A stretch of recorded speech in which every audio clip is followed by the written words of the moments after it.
Tapi beberapa orang pemburu hantu ini mengatakan bahwa setelah mereka selesai kayak melakukan uji nyali atau mencoba mengulik rumah atap biru ini, besoknya para pemburu hantu ini tuh kecelakaan. Dan kecelakaannya itu tuh random banget. Kadang mereka tuh kecelakaan padahal nggak ada sesuatu di depan mereka, nggak ada sesuatu yang mengganggu mereka.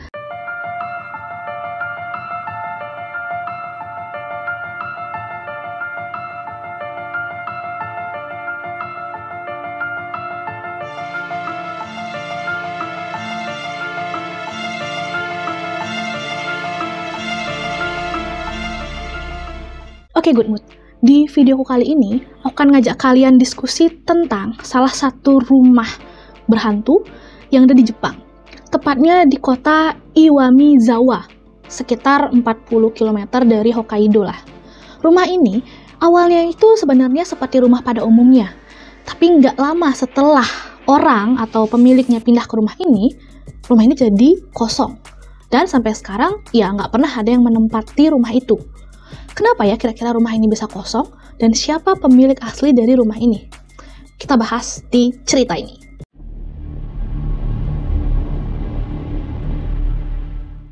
Rumah beratap biru di kota Iwamizawa, kira-kira 40 km dari Sapporo, Hokkaido, benar-benar menonjol daripada rumah yang lainnya. Rumah ini terlihat berbeda daripada rumah-rumah lain di sekitarnya karena rumah tersebut memiliki atap berwarna biru muda. Kalau kalian mengunjungi rumah tersebut, rumah beratap biru ini, kalian pasti masih bisa melihat beberapa peninggalan barang-barang rumah tangga dari pemilik sebelumnya. Banyak masyarakat yang mengatakan bahwa rumah ini berdiri atau dibuat pertama kali di tahun 1980-an. Dan rampung atau benar-benar udah berdiri seperti rumah pada umumnya itu di tahun 1984.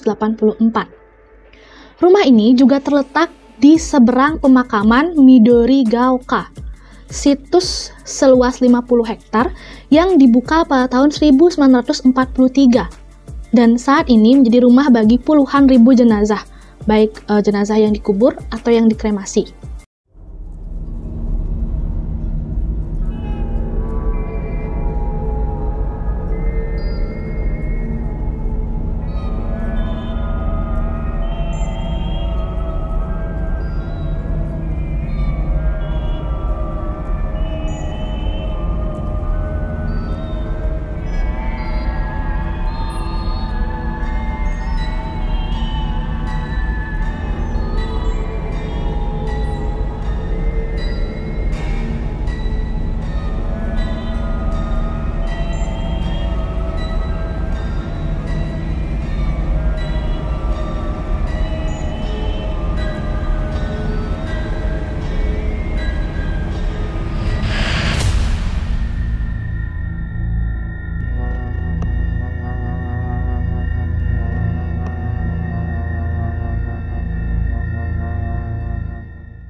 Warga sekitar mengatakan bahwa kalian kalau datang ke depan rumah bergenteng biru atau beratap biru ini, kalian bisa melihat di jendela lantai 2 itu seperti ada yang menatap kalian dari dalam.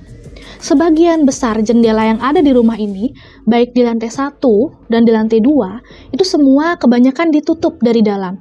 Entah maksudnya apa, tapi ada satu jendela yang masih sedikit terbuka. Dan dari sanalah biasanya seperti ada orang yang menatap dari dalam.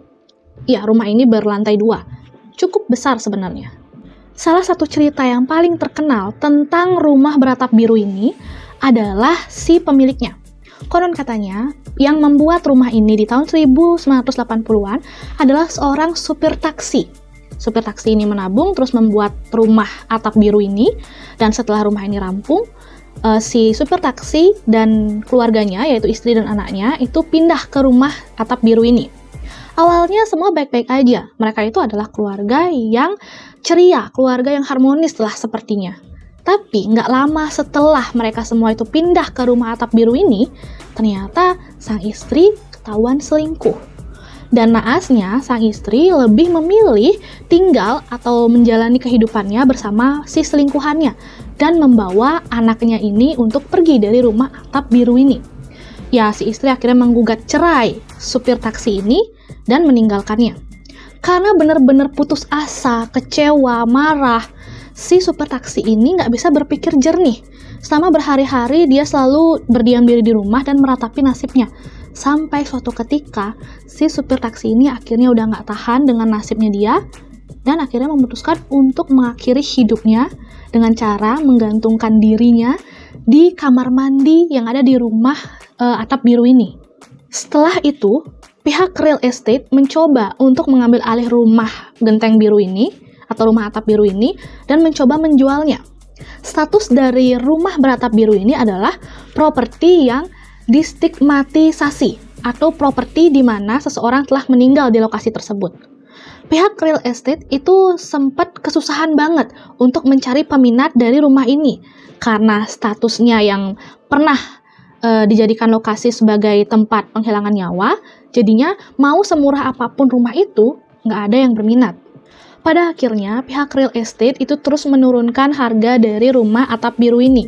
Sampai akhirnya, suatu ketika, ada siswa nih yang mau menyewa, para siswa lah, banyak siswa nih, yang mau menyewa rumah beratap biru ini, di mana mereka tuh akan tinggal untuk melakukan sebuah penelitian. Nah, si siswa-siswa ini gak bertahan lama sebenarnya di dalam rumah atap biru. Karena baru beberapa bulan mereka tinggal di rumah tersebut, salah satu dari siswa itu dikabarkan gantung diri di kamar mandi tempat dulu si sopir taksi ini gantung diri juga. Gak jelas sebenarnya apa alasan siswa ini gantung diri, tapi ya kayak jalur cerita atau cara si siswa ini mengakhiri nyawanya itu sama seperti sang sopir taksi dulu. Setelah itu, seorang pendeta Shinto diundang untuk membersihkan rumah atap biru dari energi jahat yang menyelimuti rumah ini. Tapi nampaknya nggak berpengaruh, tetap aja rumah ini tuh masih terlihat mistis. Desas-desus mengatakan bahwa sebuah perusahaan kemudian membeli rumah itu untuk digunakan sebagai tempat bekerja bagi orang-orang asing yang bekerja di perusahaan tersebut. Tapi sekali lagi nih, mereka itu nggak bertahan lama di sini. Orang ini akhirnya pindah, dan sejak saat itu rumah beratap biru ini benar-benar ditinggalkan.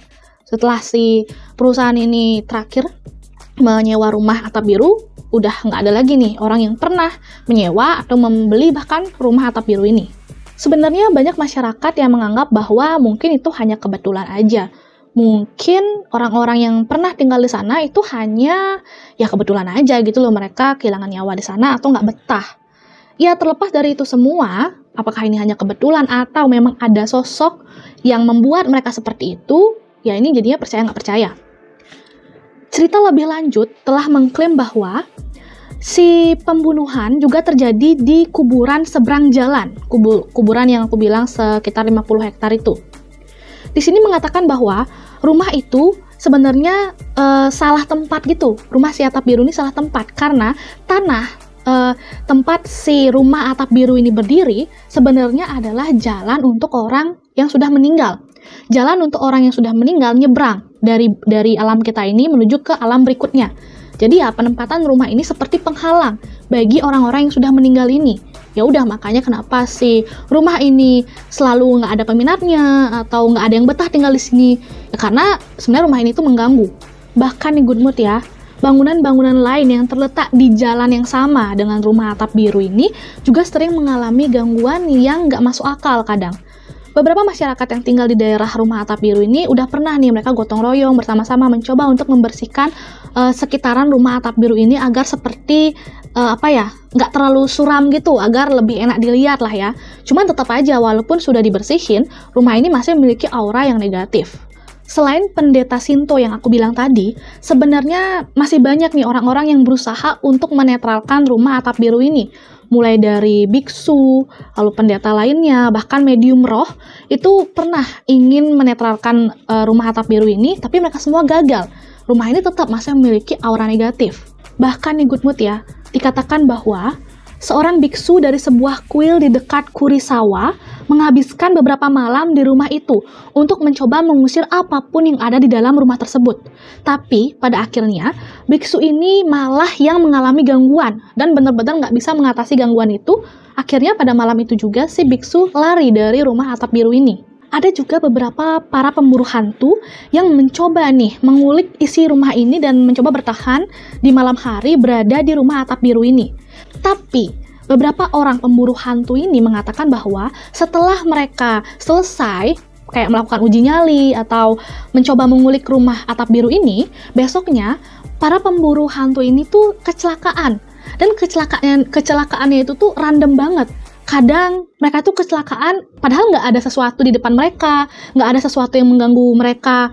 Kayak maksudnya konsentrasi full dalam berkendara, cuman mereka tetap kecelakaan kayak gitu. Dan mereka merasa seperti ada yang mengikuti mereka pada saat mereka pergi dari rumah atap biru ini. Ada juga seorang pemuda yang sedang merokok di depan rumah atap biru ini di malam hari. Nah, keesokan harinya, ternyata setelah si pemuda ini pulang ke rumah, dia sudah mendapati rumahnya habis terbakar. Nggak ada penjelasan kenapa si rumah pemuda ini tuh terbakar. Padahal ya gasnya normal aja, maksudnya nggak ada api lah, nggak ada pemicu yang bisa masuk logika gitu loh. Tiba-tiba aja nih rumah kebakar. Jadi ini kayak diasumsikan bahwa ya rumah atap biru inilah yang menyebabkan semua tragedi ini terjadi. Beberapa orang yang tinggal di dekat rumah atap biru ini mengatakan, ya rumah ini kan sudah lama berdiri dari tahun 1980-an. Orang-orang kayak menganggap bahwa rumah ini itu memiliki pintu yang salah. Pintu depan rumah tersebut sebenarnya menghadap ke barat daya. Ini sebenarnya dianggap kayak rumah sial bagi orang-orang Jepang. Karena rumah yang pintunya menghadap ke barat daya itu juga disebut sebagai urakimon atau kuartal sial dalam bahasa Jepang. Jadi rumah ini sebenarnya penempatannya juga nggak bagus. Misalnya tanahnya, tadi aku bilang tanahnya nggak bagus, terus arah rumah ini juga nggak bagus. Jadi kayak mungkin feng shui-nya jadi negatif ya, karena rumah ini posisinya udah nggak benar dari pertama kali dibuat. Para ahli juga mengatakan bahwa bisa aja nih karena posisi rumah ini yang salah menyebabkan hantu, setan, penyakit, bahkan kematian ini bisa masuk melalui jalur di rumah ini. Seperti yang para ahli katakan, ada yang namanya Kimon, gerbang iblis yang terletak di timur laut, yang juga menghadap ke beberapa jendela di rumah ini.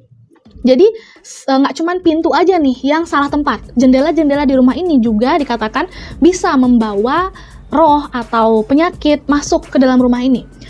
Si rumah atap biru ini udah seperti sengaja dibuat sebagai tempat iblis atau setan masuk, mengundang gitu. Ya, entah apa tujuannya ya. Nggak mungkin dong sebenarnya, apalagi yang buat ini orang Jepang ya, maksudnya emang orang daerah sana. Dia tuh nggak mungkin dong nggak tahu tata letak bangunan yang boleh atau nggak boleh ya di Jepang. Jadi ini tuh seperti memang disengaja pembuatannya. Lalu pada awal 2010, rumah ini semakin lama semakin tua dan sudah mulai kropos. Banyak dinding yang udah mulai nggak bagus pondasinya, terus juga udah mulai runtuh gitulah. Jadinya banyak nih warga-warga yang mencoba untuk menutup pintu dan juga jendela-jendela yang ada di rumah ini. Apalagi pintu yang menghadap ke kuburan di seberangnya. Itu sengaja ditutup rapat supaya ya kepercayaan mereka itu hantu atau iblis itu nggak masuk ke sana. Dan juga ya karena memang udah nggak layak huni juga, udah runtuh, jadi ya banyak yang ditambal-tambal gitu sama warga sekitar supaya ya tetap bisa dilihat aja gitu loh. Pada awal 2010, rumah beratap biru ini mulai runtuh dan selama bertahun-tahun semakin banyak yang ditutupi. Semakin banyak jendela yang mulai ditutupi supaya bagian dalamnya kelihatan dan ya udah supaya mereka itu nggak melihat isi dalamnya secara vulgar gitu. Para pengunjung juga mengklaim bahwa di depan pintu masuk rumah atap biru ini juga dipasang sensor gerak gitu. Jadi kalau ada yang masuk itu sensornya akan bergerak, lampunya bercahaya-cahaya gitu. Nah, ada orang yang suka ngelihat nih di malam hari sensornya itu kadang gerak-gerak sendiri atau lampunya itu kedap-kedip sendiri, yaitu menandakan ada yang masuk ke dalam rumah tersebut. Tapi setelah dilihat lagi, ya nggak ada orang di dalam rumah itu. ya sepertinya emang masih ada banyak penjaga yang diam di rumah atap biru ini. Sebenarnya sampai sekarang nih Good Mood ya, masih belum jelas, masih belum ada yang tahu apa sebenarnya tujuan dari rumah ini didirikan dengan lokasi dan tata ruang yang salah sebenarnya. Itu disengaja atau memang pemiliknya nggak tahu, itu masih belum jelas. Karena kan pemilik yang buat rumah ini tuh udah meninggal dari lama. Sebenarnya terlepas dari benar atau enggaknya rumah ini tuh tata letaknya salah, atau rumah ini dibuat desas-desus kayak gitu supaya banyak yang datang, terus orang-orang di sana jadi mengumpulkan pundi-pundi agar bisa benerin rumah ini dan dijadikan kayak wisata gitu. Kurang jelas sih, tapi apapun sebenarnya motifnya, rumah ini tetap aja sudah diklaim dan sudah banyak yang tahu kalau ini adalah rumah hantu. Gimana menurut kalian Good Mood? Bisa diskusi di kolom komentar ya. Siapa tahu kalian ya, orang Indonesia yang berada di Jepang itu pernah melihat rumah ini.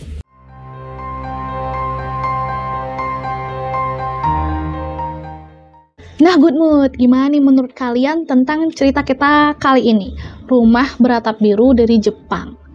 Siapa tahu nih di antara kalian ada orang Jepang atau orang Indonesia yang tinggal di Jepang pernah melihat rumah ini. Kalian bisa diskusi di kolom komentar ya. Apakah emang benar serem itu dan seperti apa kondisinya sekarang? Tapi nih Good Mood ya, sebenarnya aku percaya sih kadang rumah kosong, gedung kosong, sekolah kosong, pokoknya bangunan apapun yang kosong itu pasti ada penunggunya. Karena logikanya adalah rumah kosong itu kan udah lama nggak dijamah sama manusia. Lingkungannya itu atau aura rumah itu udah nggak aura manusia lagi. Jadi ya kayak pasti ditempatin sama hal-hal yang nggak kelihatan, dijadiin rumah mereka gitu, karena nggak ada aktivitas manusia. Ya sebenarnya terlepas dari ada atau enggaknya makhluk di dalam itu, lebih baik kita menghormati aja gitu loh. Ya tetap misalnya melewati rumah itu, permisi atau tidak melakukan hal-hal aneh lah di rumah itu. Karena kan mereka juga pasti terganggu dengan kehadiran kita, begitu juga kayak kita terganggu dengan kehadiran mereka. Jadi kita sama-sama menghormati aja. Oke? Terima kasih telah nonton video ini sampai habis dan sampai jumpa di video berikutnya. Dadah!